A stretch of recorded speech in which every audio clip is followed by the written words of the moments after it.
खुद को बदलने का सबसे सरल तरीका है उन जगहों पर चुप रहना जहां शब्दों से ज्यादा मौन की जरूरत होती है। मौन ही वह कुंजी है जो आत्म अधिकार और शांति का मार्ग खोलती है। नमस्कार दोस्तों, स्वागत है आप सभी का आपके अपने चैनल बुद्ध महानता पर।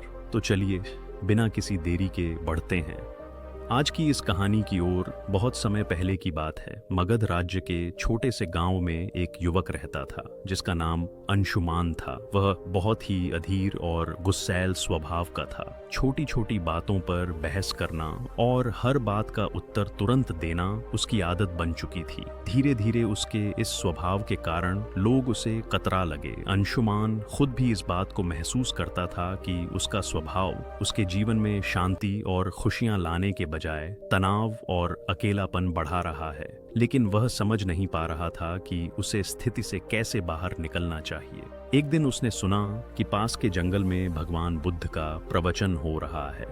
बुद्ध के बारे में उसने बहुत कुछ सुन रखा था, उनकी करुणा, उनका ज्ञान और उनके द्वारा दी गई जीवन की शिक्षाएं। यह सुनकर अंशुमान ने सोचा, शायद मुझे मेरे सवालों के जवाब वहां मिल जाएं। वह जल्दी ही प्रवचन स्थल पर पहुंचा। वहां बड़ी भीड़ जमा थी। बुद्ध अपने सरल और स्पष्ट शब्दों में जीवन की गहराइयों को समझा रहे थे। उसी समय बुद्ध ने सभा को संबोधित करते हुए कहा, यदि तुम अपने जीवन में सच्चा बदलाव लाना चाहते हो तो 10 जगहों पर चुप रहना सीखो। यह सुनकर अंशुमान को कुछ आशा की किरण दिखी। प्रवचन समाप्त होने के बाद वह बुद्ध के पास गया और उनके चरणों में झुककर बोला, भगवान, आपने कहा कि बदलाव लाने के लिए 10 जगहों पर चुप रहना चाहिए। कृपया मुझे विस्तार से कि यह 10 जगह कौन सी हैं और मैं उन्हें अपने जीवन में कैसे अपना सकता हूँ। बुद्ध मुस्कुराए और बोले, यह जानने के लिए तुम्हें धैर्य, अनुशासन और आत्मनिरीक्षण की आवश्यकता होगी। अगर तुम इन शिक्षाओं को अपनाने के लिए तैयार हो तो मेरे साथ चलो। अंशुमान ने सहमति जताई और इस तरह उसकी यात्रा शुरू हुई। पहला स्थान, जब कोई तुम्हारी आलोचना करे। बुद्ध ने अंशुमान को पहले स्थान की शिक्षा दी। अंशुमान, जब कोई तुम्हारी आलोचना करे तो चुप रहो। आलोचना तुम्हारे लिए सीखने का अवसर है। यदि तुम गुस्से में प्रतिक्रिया दोगे तो तुम कुछ भी नहीं सीख पाओगे, लेकिन अगर तुम चुप रहकर सोचोगे तो तुम समझ सकोगे कि वह आलोचना सही है या गलत। बुद्ध ने उसे एक उदाहरण दिया। एक बार एक व्यक्ति ने मुझे अपशब्द कहे। मैंने चुप रहकर उसकी बात सुनी। जब वह थक गया तो मैंने उससे पूछा, अगर तुम किसी को उपहार दो और वह उसे ना ले तो वह उपहार किसके पास रहेगा? वह बोला, मेरे पास। मैंने कहा, तुम्हारे यह शब्द भी तुम्हारे पास ही रहेंगे क्योंकि मैंने इन्हें स्वीकार नहीं किया। अंशुमान ने इसे अपने जीवन में अपनाने का निर्णय लिया। शुरुआत में यह कठिन था, लेकिन धीरे धीरे उसने महसूस किया कि आलोचना सुनने के बाद चुप रहने से वह आत्मनिरीक्षण कर पाता है। दूसरा स्थान, जब कोई तुमसे बहस करे। कुछ दिन बाद बुद्ध ने अंशुमान को दूसरे स्थान पर चुप रहने का महत्व समझाया।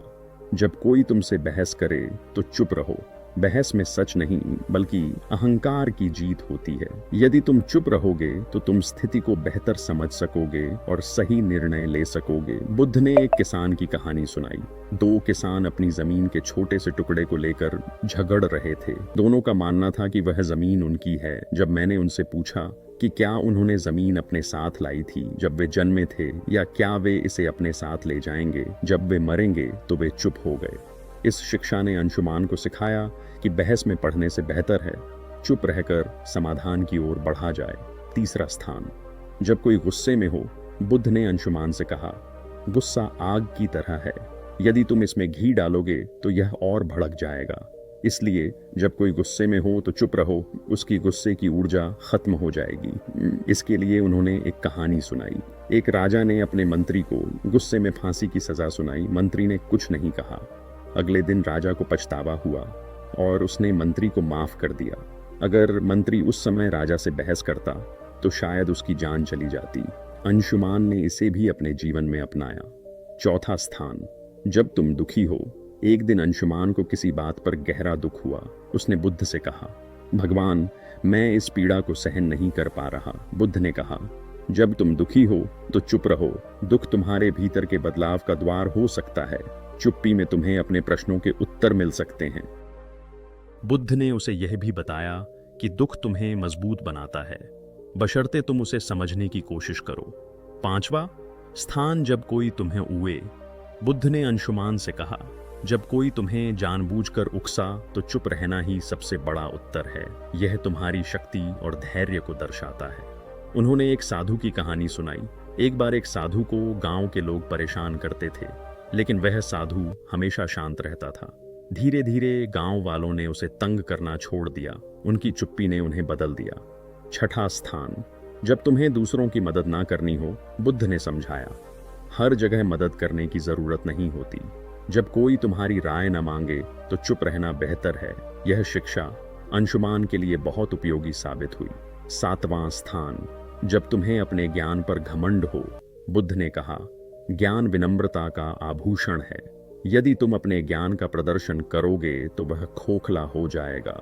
8वां स्थान, जब कोई सत्य सुनने को तैयार ना हो। बुद्ध ने अंशुमान से कहा, सत्य का मूल्य तब तक नहीं होता जब तक उसे स्वीकार करने वाला तैयार ना हो। ऐसे में तुम्हारे शब्द व्यर्थ होंगे और तुम केवल अपना समय और ऊर्जा खो दोगे। फिर उन्होंने विस्तार से बताया, जब तुम किसी को सत्य बताने की कोशिश करोगे लेकिन वह अपने भ्रम या अहंकार में डूबा होगा तो तुम्हारे शब्द उसे असहज कर देंगे।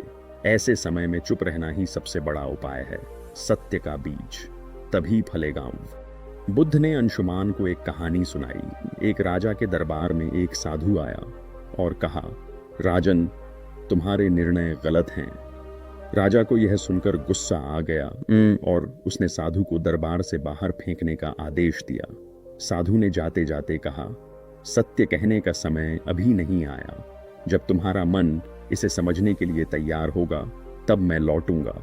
वर्षों बाद राजा ने अपनी गलतियों से सीख ली और साधु को फिर से बुलाया। इस बार राजा ने न केवल साधु की बात सुनी बल्कि उसे अपने जीवन का मार्गदर्शक भी बनाया। बुद्ध ने अंशुमान को समझाया, सत्य का प्रभाव तभी होता है जब सुनने वाला उसे ग्रहण करने के लिए तैयार हो। 9वां स्थान, जब परिस्थितियां तुम्हारे नियंत्रण में ना हो। बुद्ध ने कहा, जीवन में कई बार ऐसी स्थितियां आती हैं जिन्हें तुम बदल नहीं सकते। उन पर क्रोधित या व्याकुल होकर तुम केवल अपनी शांति को खोगे। ऐसे समय में चुप रहना ही सबसे बुद्धिमानी है। उन्होंने समझाया, चुप रहना कोई कमजोरी नहीं बल्कि धैर्य और संतुलन का प्रतीक है। जब परिस्थिति तुम्हारे बस में नहीं हो तो उसे स्वीकार करो और शांत रहो। यही मानसिक शक्ति का आधार है। बुद्ध ने एक घटना का जिक्र किया।